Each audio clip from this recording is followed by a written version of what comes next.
Well, welcome. Good afternoon, everyone. We'll go ahead and get started. Welcome to the RVA 757 Connects Virtual Innovation Spotlight webinar series. My name is Greg Gilligan. I'm the Communications Director at RVA 757 Connects.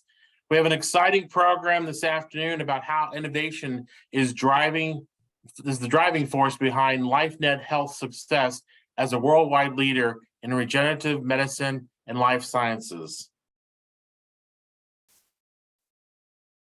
Let me just, for today's program, we'll have a word from our sponsor, the Franklin Johnson Group. I'll give you an update on RVA 757 Connects. Then we'll get into today's topic about LifeNet Health. We'll leave some time at the very end for some questions and answers, and then I'll let you know what's coming up next. Just as a reminder, we do record all of our Innovation Spotlight webinar series. They will be available on our website later today or sometime tomorrow. And also, if you have any questions, please use the chat function in Zoom and send those questions to me so we can queue them up towards the end of the program. RVA 757 Connects is a nonprofit organization, so we rely on donations. And one of our corporate sponsors is the Franklin Johnson Group, which is a developer and manager of multifamily residences. The company was started a decade ago. And here today to tell us more about the Franklin Johnson Group is Chris McKee. He's the company president. As president, Chris is responsible for overseeing the development and execution of an organizational strategy aimed at maximizing the financial performance of each community managed by the Franklin Johnson Group. Prior to joining the Franklin Johnson Group, Chris was the managing director of multifamily asset management at Harbor Group International. His previous professional experience includes more than 15 years in strategic leadership positions with the multifamily sector, including private owners and operators, publicly held REITs, and multi-big six firms. So let me turn it over to Chris so he can give us some more information about the Franklin Johnson Group. Thanks very much for that introduction. Good afternoon, everyone. As Greg said, my name is Chris McKee, and I am the president of the Franklin Johnson Group, also referred to in short as TFJG. We're very grateful for the opportunity to sponsor this meeting of RVA 757 Connect, and please know that we very strongly support its mission.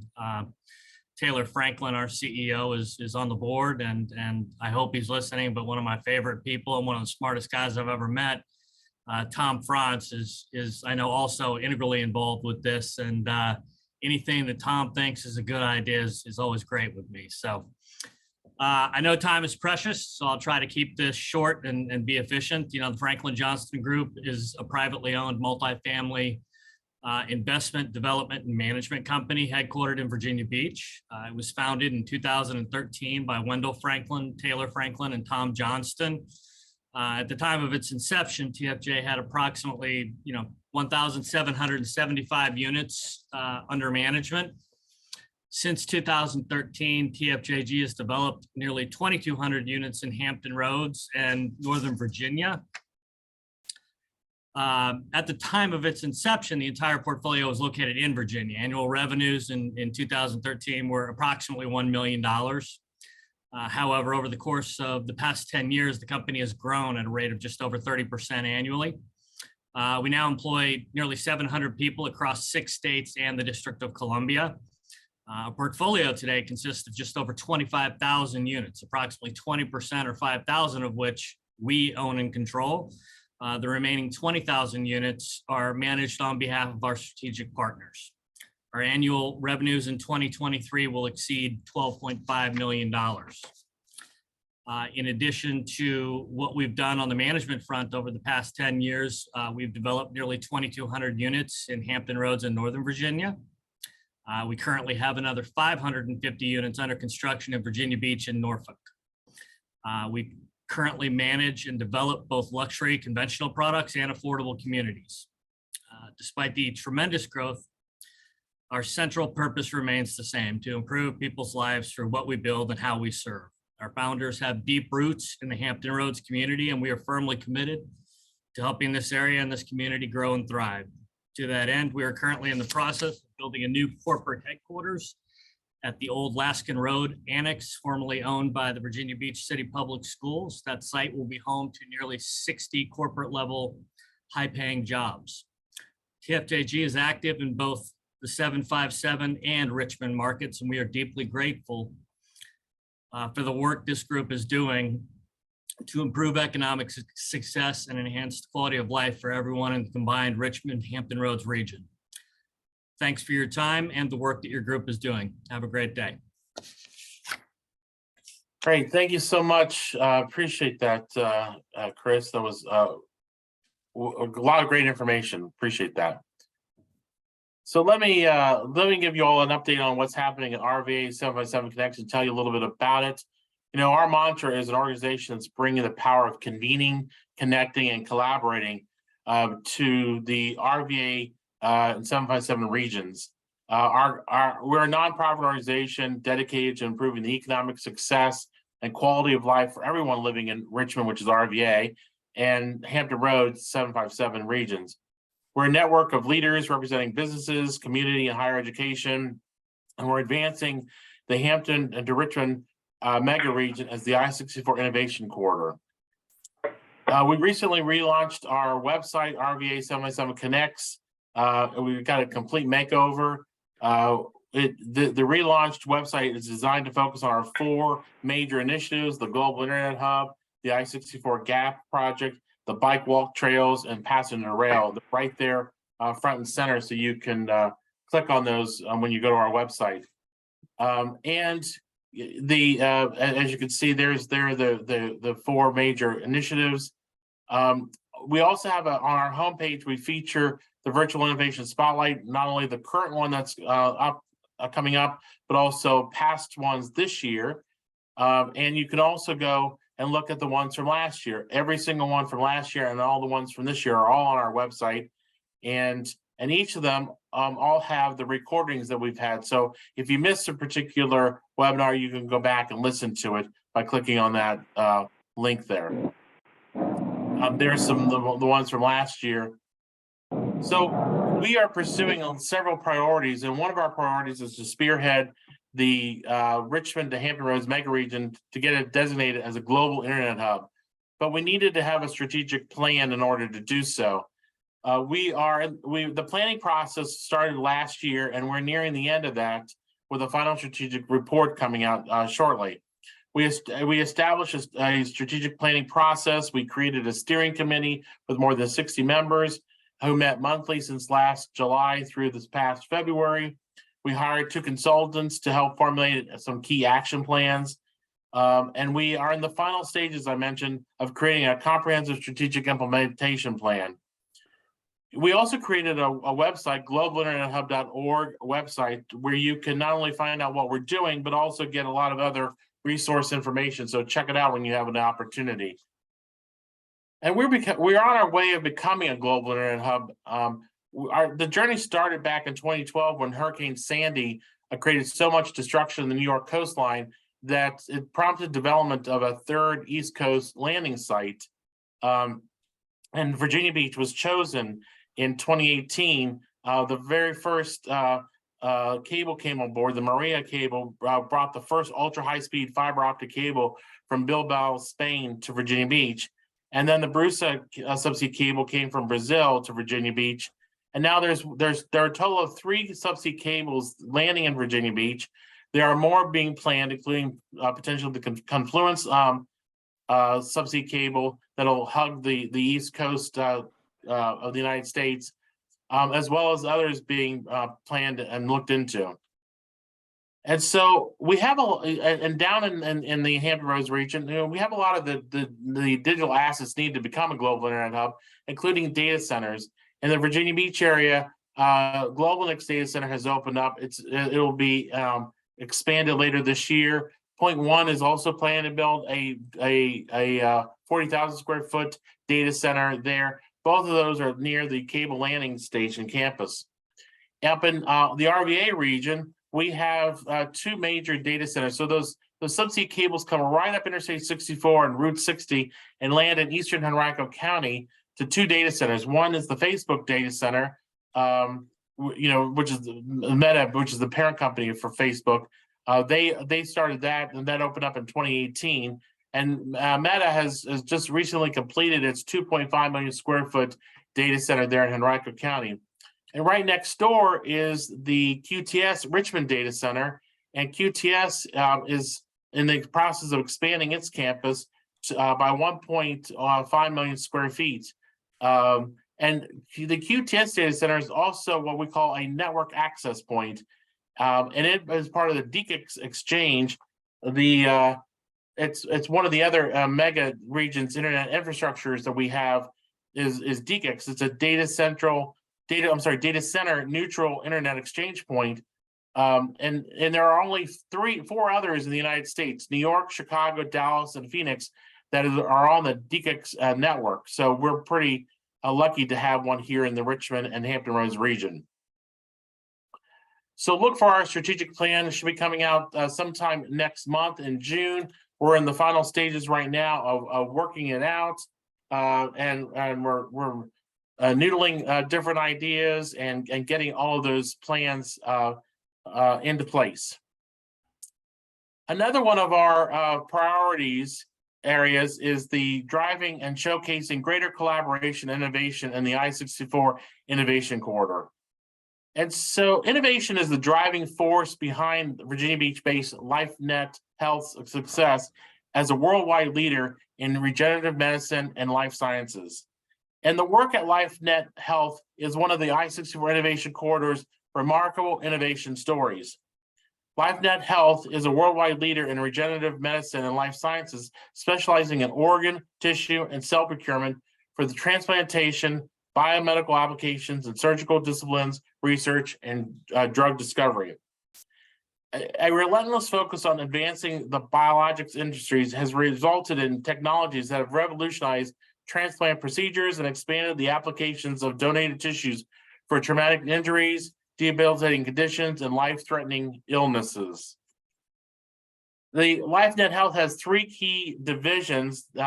One is LifeNet Health, LifeNet Health Biologics, and then the third division is LifeNet Health Life Sciences. Those 3 divisions, and Ronnie, I'm sure, will go into greater detail as to what those are. So to tell us more about all what's happening at LifeNet and about what makes innovation work is Ronnie Thomas, the company's nonprofit's president and CEO. Ronnie has served as president and CEO of LifeNet Health since 2004. In 2012, under his direction, LifeNet Health began the LifeNet Health Institute for Regenerative Medicine. The research institute sits on LifeNet Health campus in Virginia Beach and serves as a research facility. Ronnie also spearheaded the formation of LifeNet Health's Life Sciences Division in 2016. He presently serves on the board of directors and advisory roles for a number of for-profit and nonprofit organizations, including this one, RVA 757 Connects. He received an executive MBA from Case Western Reserve University in Cleveland, Ohio, and a master's in biomedical engineering from the University of Akron in Akron, Ohio.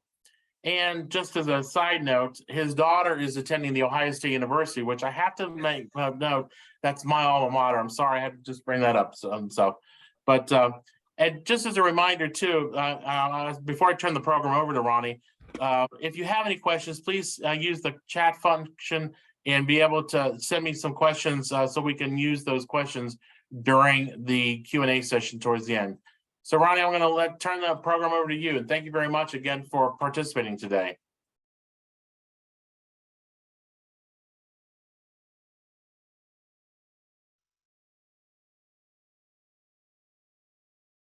Today. Also want to thank Chris McKee for the sponsorship.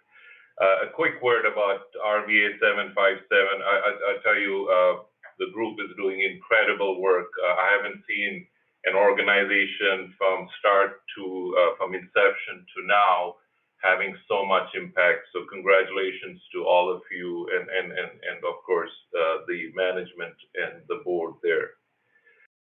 So I have some bad news. I am not necessarily going to be talking about LifeNet Health. I definitely do not want this to be an infomercial on LifeNet Health. So really my topic, or the title loosely, is about, it says what makes innovation work. So folks, any leader worth his or her salt, you have to use two words. You have to say strategy and you have to say innovation, right? If you don't say those two words, you're really not a great leader. So what does innovation mean is what we're going to try and do today. So is innovation, is it about science? Is it about healthcare? Is it about a disruptor? What is it about? So I'm going to use LifeNet Health as an example of how we discovered innovation. It really, it's a very profound story, and I hope to share that with you. But as we discover what innovation means in many ways.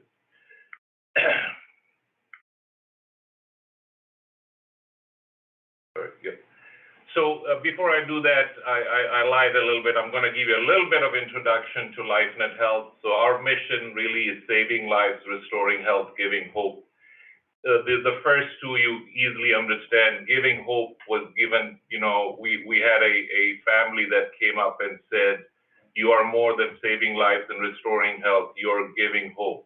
Their 14-year-old had committed suicide. They had not known that the child had mental health issues. And we helped through that. That child was able to donate and help so many patients. And that family felt a little bit of redemption and said, hey, you give us giving hope.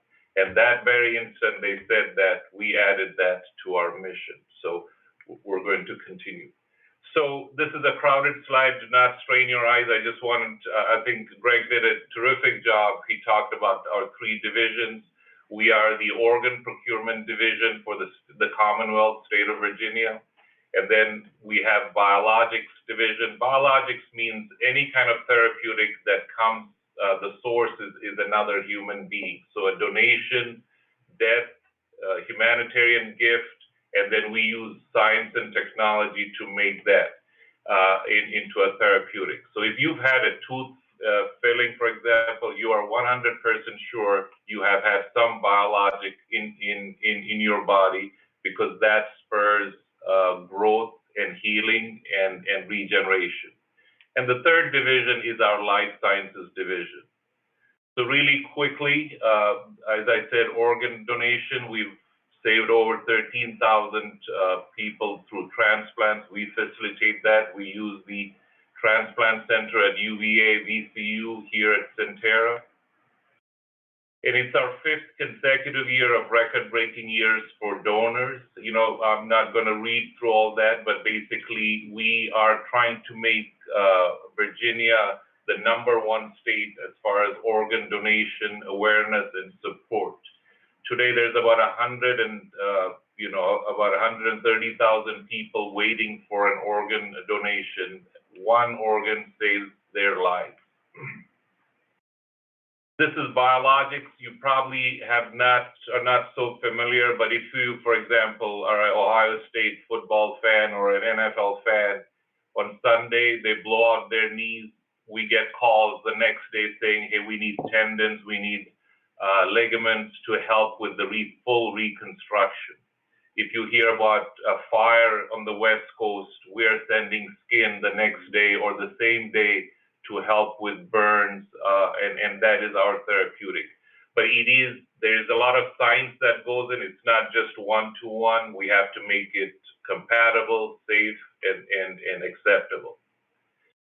So this year, there's about 10 million surgeries that happen, and we actually do way more than 1 million, but we help in those. So we send it all over the world, and I'll talk to that a little bit. So we have 6 different divisions: spine and general orthopedics, sports medicine, dental, and I'll let you read the rest. And then our third division is cells. We provide human cells for drug discovery, and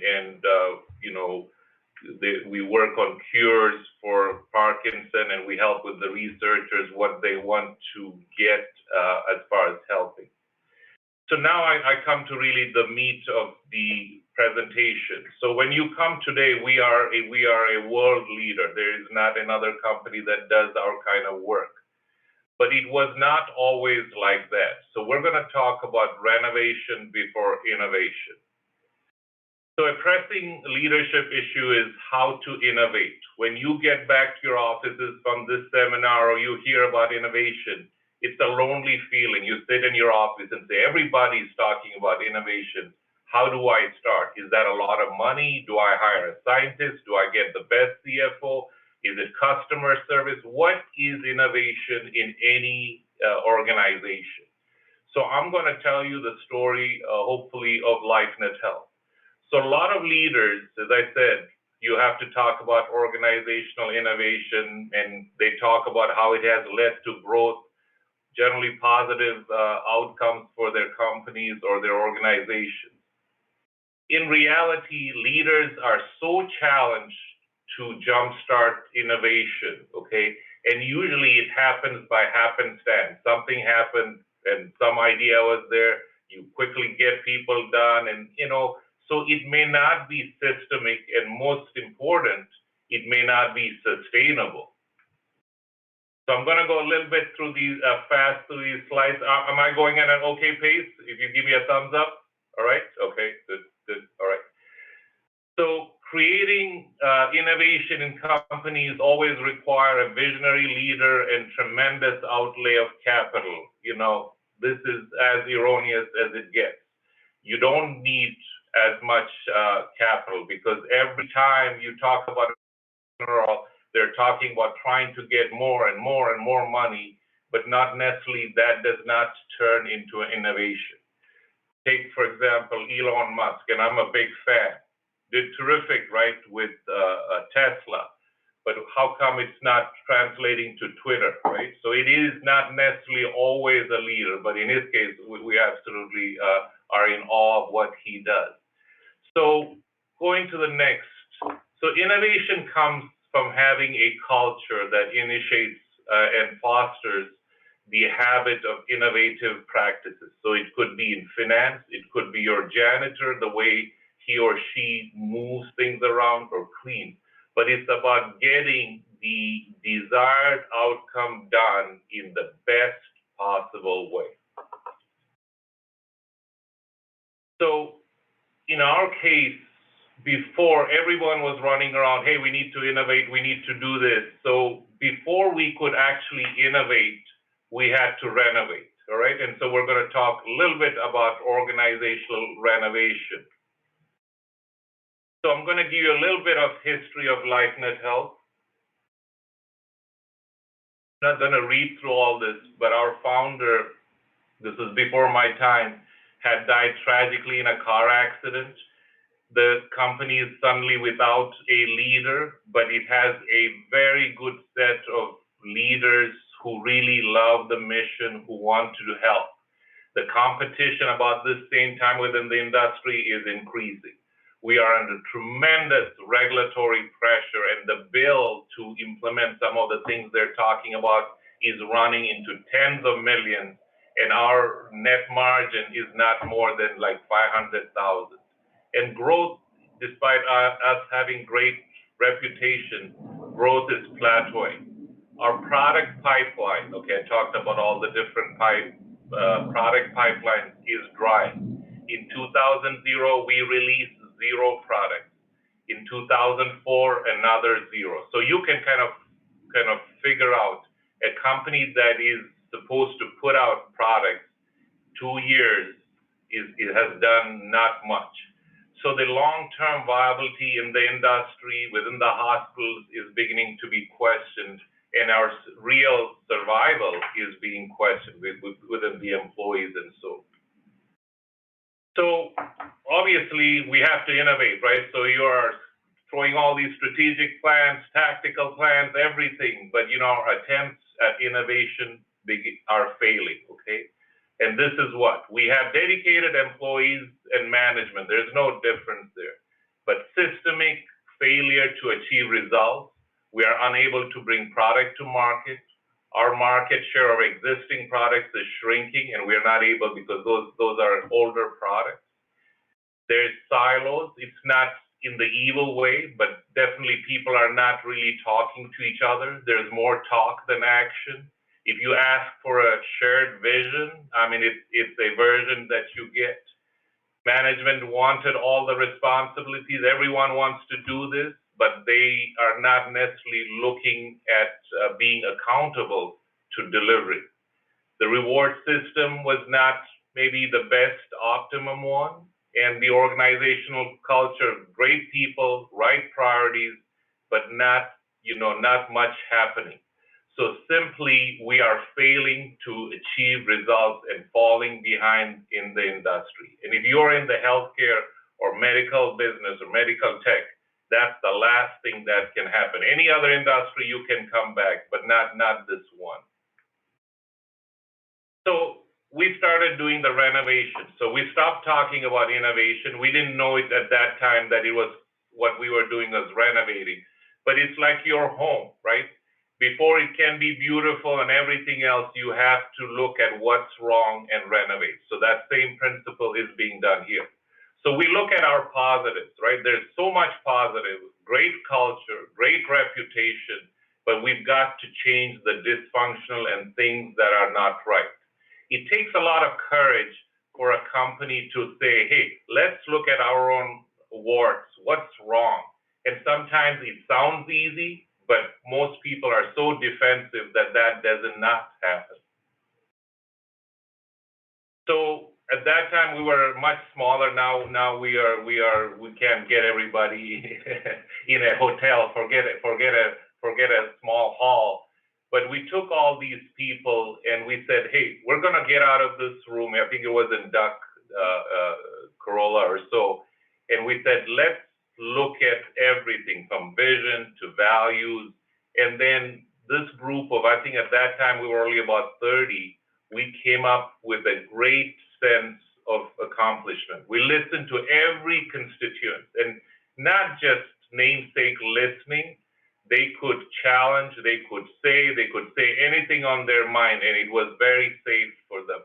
So as a result, though we didn't realize it at that time, trust began to form. A sense of vision started forming. And it wasn't the CEO's vision, it was that group's vision that came. And then this is the most important thing in renovation. Everybody wants to do everything. Everything seems so compelling. You've got to do budget for this, budget for that. But you've got to take the hard decision, which is establish and communicate your priorities. And this is very tough. It sounds easy, but it's a lot of heartache because it means saying no to many things you thought was going to be good, or things that you love, or things that you thought was good. Now, when you say no, will disappoint people, but you've got to do that. And then you've got those priorities, then you begin to tell the company transparently. So from the guard at the front desk to whoever it is, everybody is beginning to understand what we are all about. We publish our numbers, we publish our difficulties, and it's a very competitive market. Even though we're organized as a not-for-profit, we fight every day against Wall Street listed companies, big folks with big money who'd like for us to disappear. So despite that, we started sharing all the information, the good and the bad, through empowerment, all right? So you don't tell them you're the leader and then you tell them what to do. No, we push decisions down to you, and it was done in a safe way. Rewarded high performers. The joke at that time is we didn't have two coins to rub together. There were times when we couldn't even give like just a small bonus, but slowly we started aligning performance to pay in a nice way. Intense review of departments. So we call it, we go into a war room. Everybody who's anything, you could be the admin there, you come in. And then we just, from top to bottom, we review everything that's there. People are held accountable, given the things. And when you say hold accountable, it's very scary. Nobody wants to hear that. But accountability is about just asking questions. Why did it happen? Why didn't we know? What was the deadline? If you can break that out, and that way, that sense, that way of looking at it together as a team became our DNA. And then, in culturally, it started helping us. There are many things. No matter what you say, different people, different mentality. They have very intelligent people. But there's two rules. Yes to skepticism. You can always ask the questions. You don't have to agree. You don't have to like each other, but you have to, be very respectful, but not to cynicism. So if you are going to be a cynic, that's great, but you don't need to come to those meetings. And accountability is involved.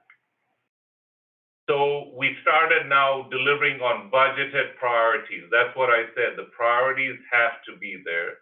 And then we ensured ROI. When people think about ROI, they always maybe think about money. It wasn't necessarily about money. It was about job satisfaction.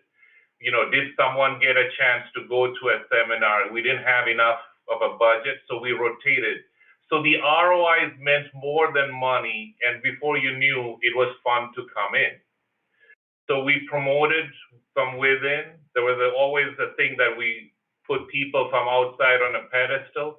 But, we realized we had a great talent, but they were not maybe ready to take management. So we started training them to that. Some people had to go, but we brought in new talent too. And always team over the individual. Obviously, you need individuals, and we totally respect personalities, but it had to be we and not I. So the transformational highlights, I'm not going to go through this. The leadership is empowered. We prioritize and defend our IP because we have, now new products. We start regularly releasing dozens of products, and these are blockbusters. We are now among the best biomedical companies, and we serve great partners, for example, like J&J, Stryker, Moderna, all these different companies. We talked about investment in technology. That's what we bet on. My prior life, I worked at GE Healthcare. They always said we put 4%, but they never put 4%. What they did is they did acquisitions. We put in actual 4% of whatever our revenue is, and before you knew, we started getting this pipeline. The last one, invest in employee. We realized our best assets were our employees. So that was there, and I'm going to show you a little bit. So today, LifeNet Health, in a very humble way, is the world's only company that does organ, that does tissue or biologics, and life sciences, which is cells. And we're going to go through this a little bit. The other principle is taking risks. Everyone likes to say, hey, they take risks and things like that. Let me tell you about the risk we took. This beautiful spanking building, we still call it new, but it was actually built in 2008. If you remember 2008, do you remember that year, right? It was the worst economically, it was doomsday, worse than anything that we had seen in our life. We presented a 51 page deck, PowerPoint, to go to our board.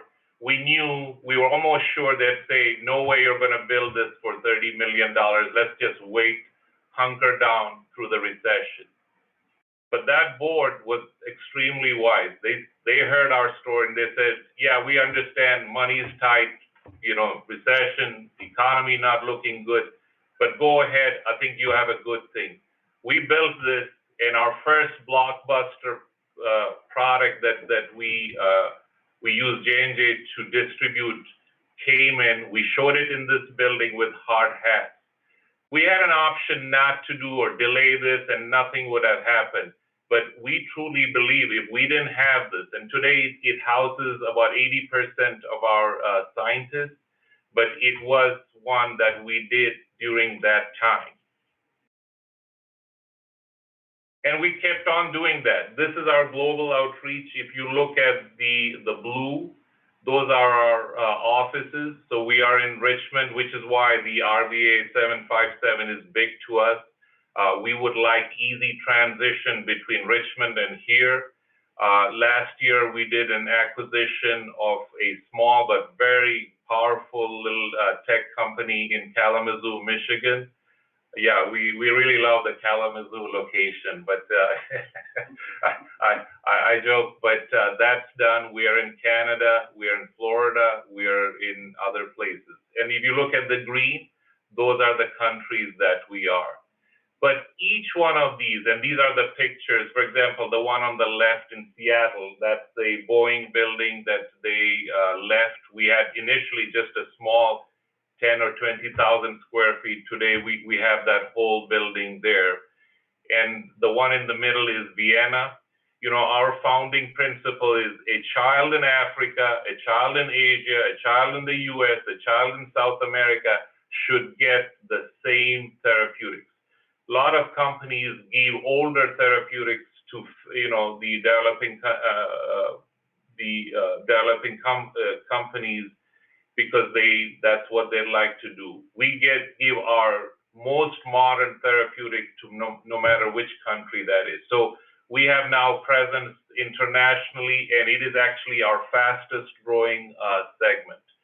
So it sounds like I'm talking about LifeNet Health, but it is about the risk taking, you know, Research Triangle Park. We went there, and the reason we went to Research Triangle Park, and I can tell you why, we didn't want to really leave Virginia Beach. We didn't have the money, but none of the scientists wanted to come out of RTP. They all wanted to work for us, but they wanted to be in the Research Triangle Park.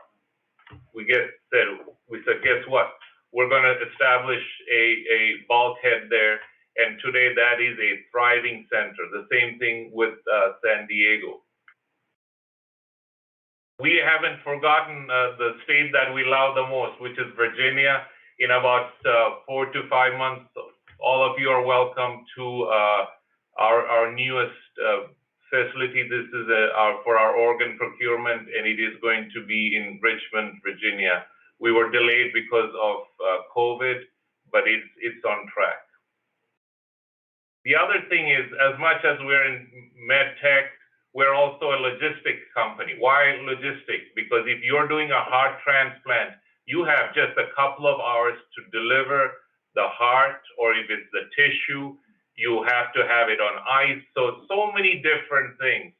And you know, as we grew, we realized one thing.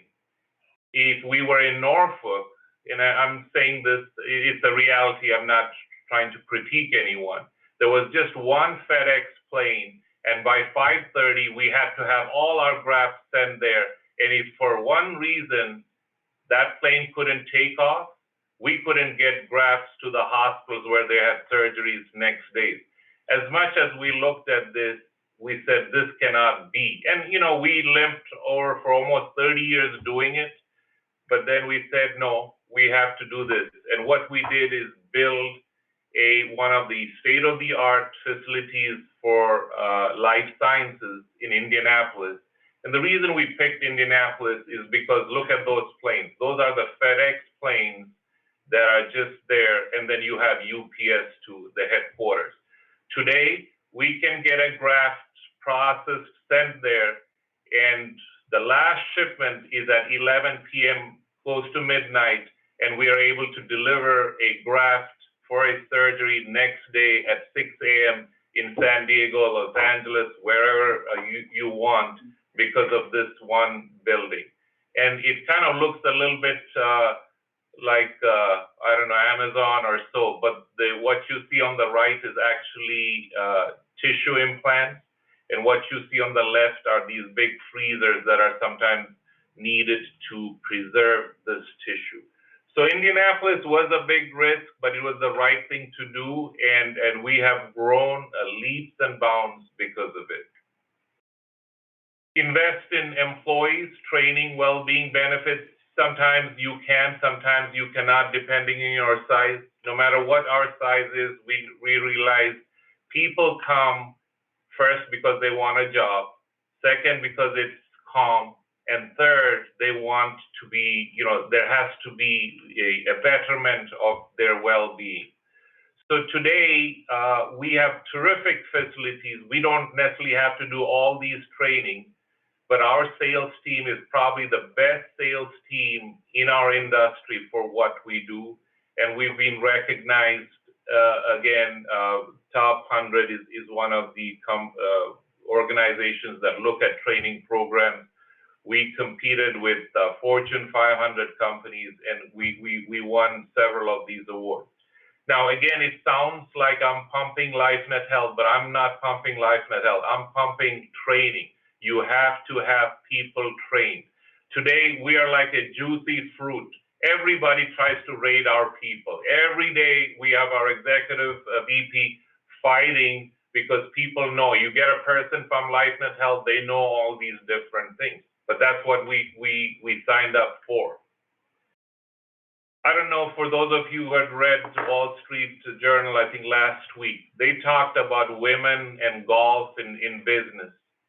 We have a golf event. When we go to that, 99% of the players are men. There's 1% women. And then all the administrators of the golf thing are women. So we said, this cannot be. We have to have women golfers. Now, you can't go out and tell them, everybody come in and play golf. So what we did is our internship is actually meant for the economically underprivileged. Okay, so we make sure 50% of them come from that. And this time we said, not only are they going to learn business with us, but every Tuesday, and it was run by our top admin, they're sent to the local golf course to learn golf. I got the best letter possible from one young lady. She told me she and her dad were never close, but after she did the internship, she played golf. She asked him, can we go out to golf? And that their relationship is much better. I mean, that almost brought tears to our eyes. But that's what we are talking about, innovation. What makes common sense? You don't have to necessarily follow everybody or the norm. You have to do what is common sense and what is good for you. Yeah.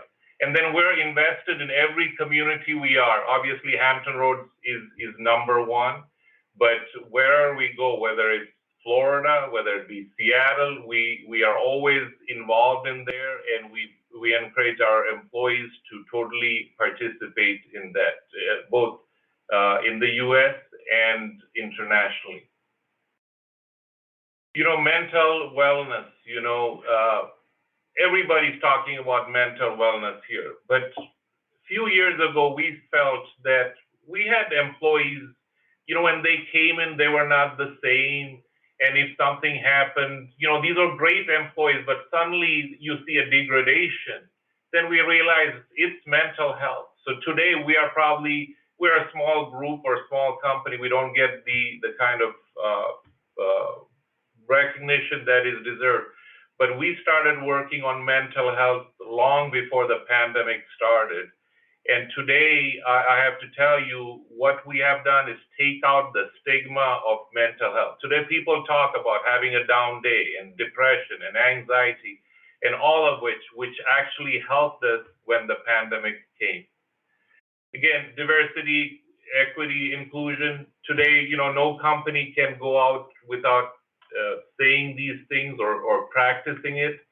But I'm going to tell you, so today we're about 1,400 employees, and I'm going to give you the breakout of the diversity. So if you look at this is actually better than the national average. If you look at our breakdown, and let me tell you this: 53% of our workforce is women, and it's not just in one rank, whether you look at operations, administrative, technical, mid-level, or executive, we are better than the national average. But it is, as you can see, and let me just show you this slide. If you look at our workforce, millennials are 45%. About 6 years ago, our HR person, he's a huge man, he came in and he slammed his file on my desk and he said, I'm done with these millennials. We should never hire them, right? But today, this place is run by millennials. They don't want these big textbooks or manuals that have 100 pages and you earmark the 67th page. They want it on iPad. They want to themselves find out where the problem is. They'll figure it out. So it has been terrific for us. And that's there. So I'm getting close to my finish here. 3 great technologies, because at the end of the day, we are a technology house. As you know, kidney disease is a global, it's a big challenge. There's about 840 million people with kidney disease. About 4 million of that will be on dialysis.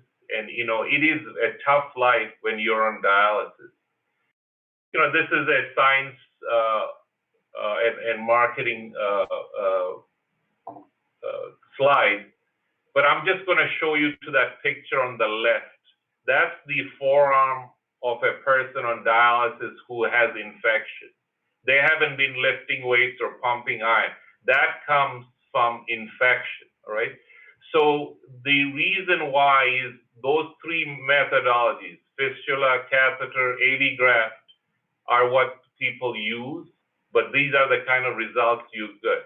We believe that was not acceptable.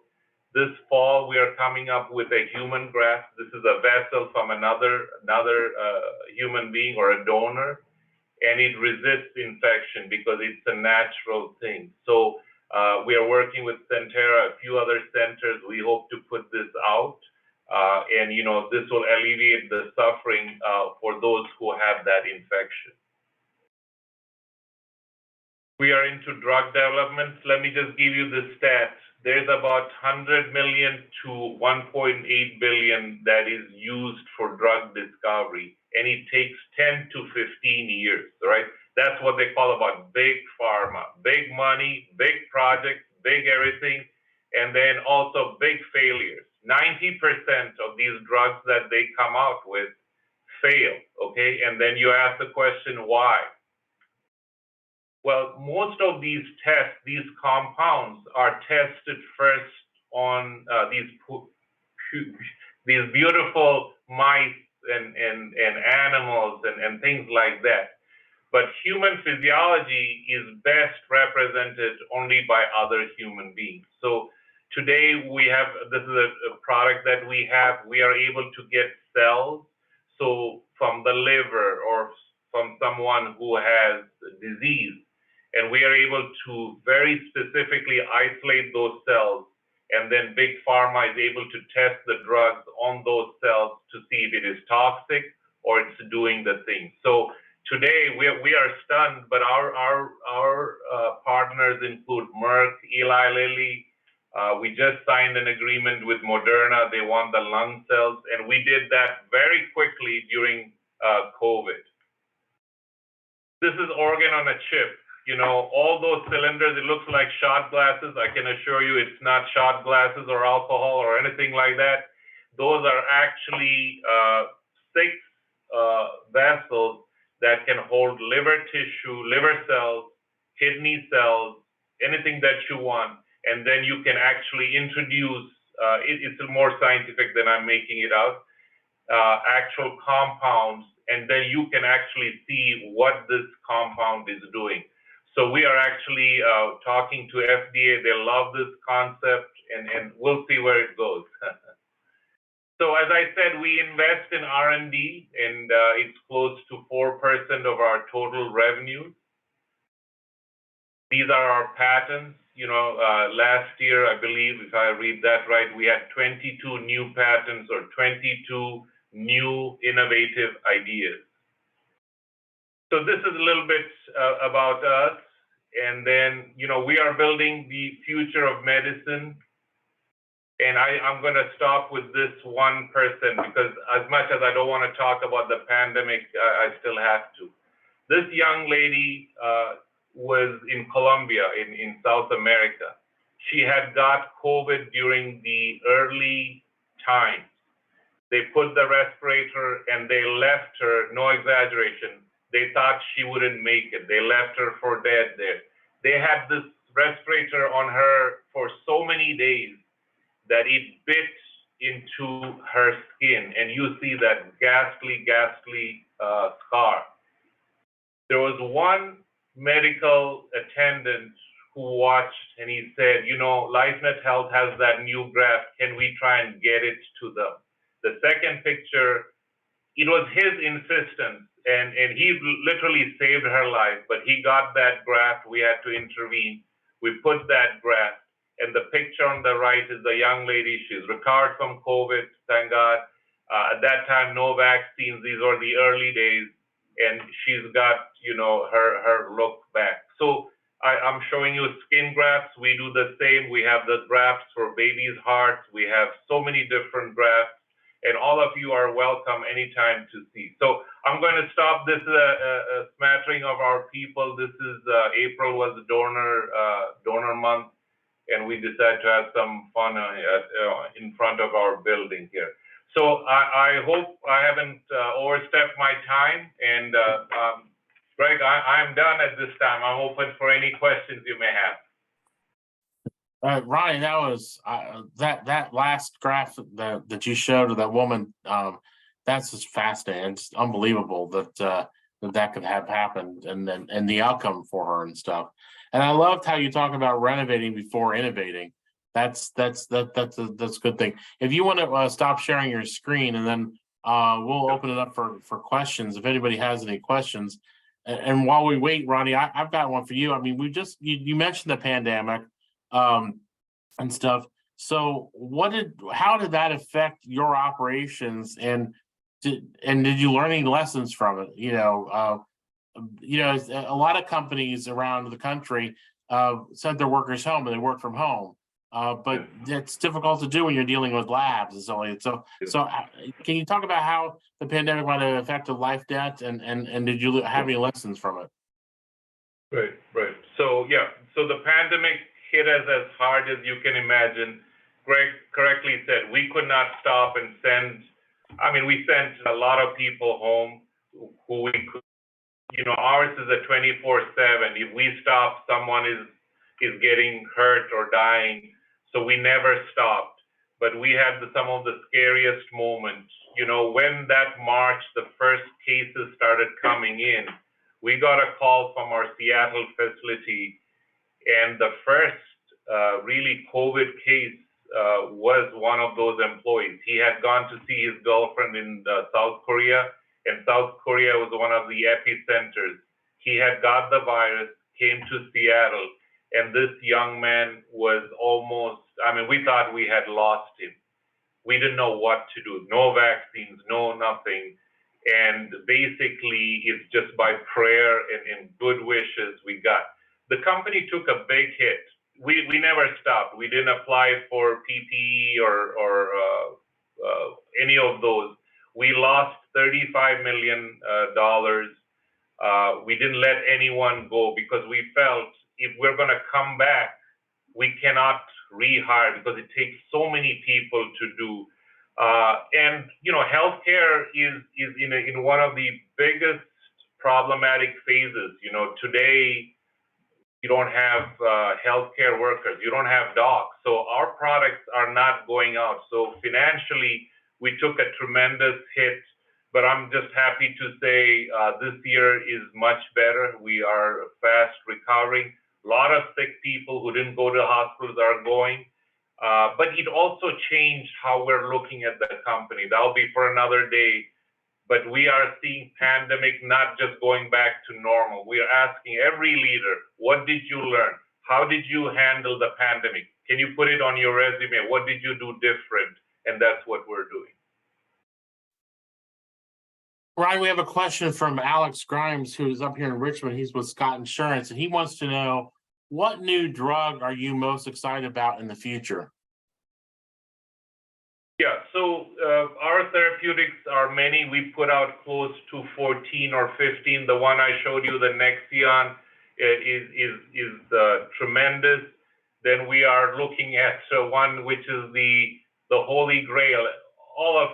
I wouldn't say you, but ever since I turned 50, my knees ache, and they say it's bone on bone and things like that. So we have a injectable that I hope will help my knees. It's going to be very expensive. I don't think we can afford to bring it to market ourselves. Our chief executive is actually making the rounds with some of the big pharmas, pitching it out to them. I would be very excited about that too. Well, I hope that comes to fruition. I'm like you. I might need to start bothering me as well and stuff. So, are you able to get the talent that you need to operate LifeNet Health? I mean, are there enough? And if not, I mean, what's the road to path? What path do you suggest we need to be taking? Yeah. So in the early days, it was tough to recruit people here. I remember the mayor of Virginia Beach at that time. He would tell me, "Tell them there's a beach here. It's a beautiful beach." But nobody wanted to come just for the beach. They wanted a cluster. They wanted all those things. But ever since we have now become a leader in our field, before pandemic, for every one job we applied, we had close to 1,004 people apply, including good scientists. And I told you some of the people do not want to come here; they want to stay there.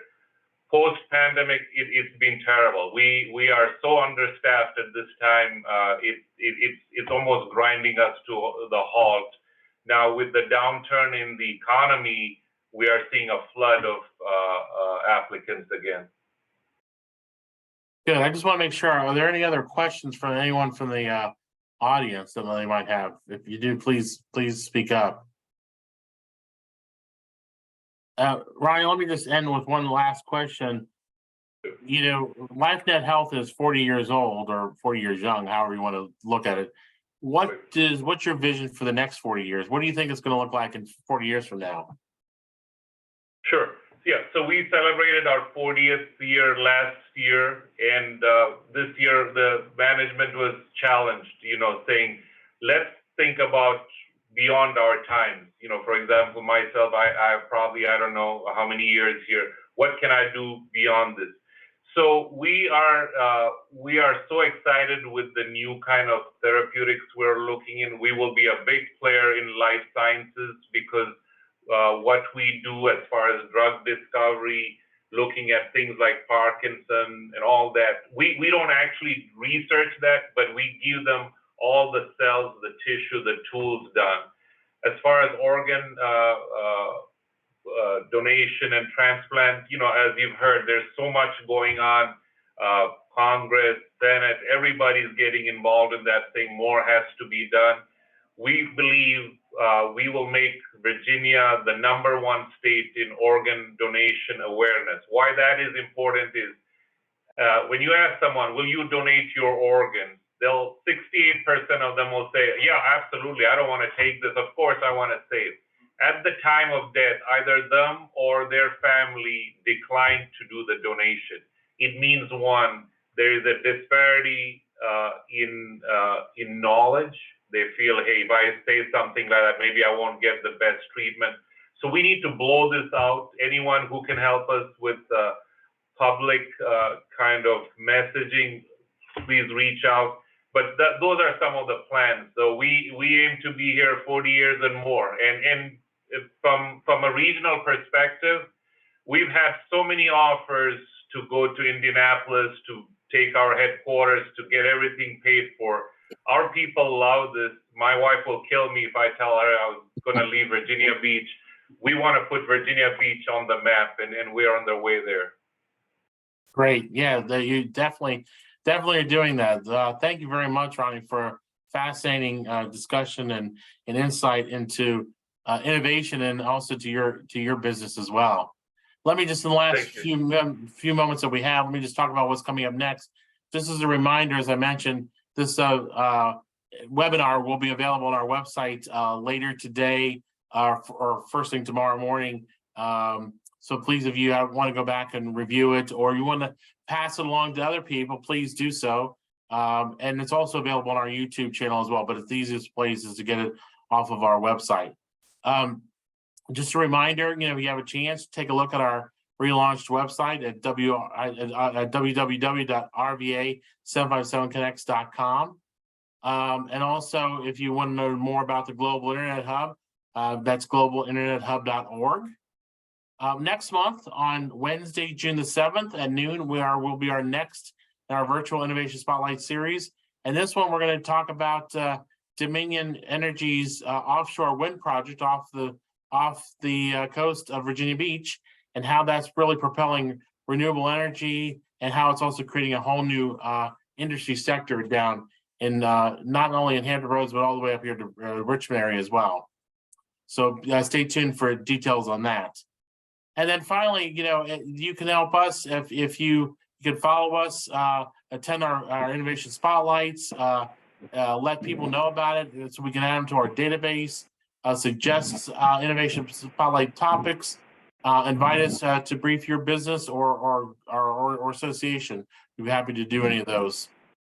Again, I want to thank the Franklin Johnson Group and Chris for sponsoring today's program. We really do appreciate your support with RVA 757 Connects.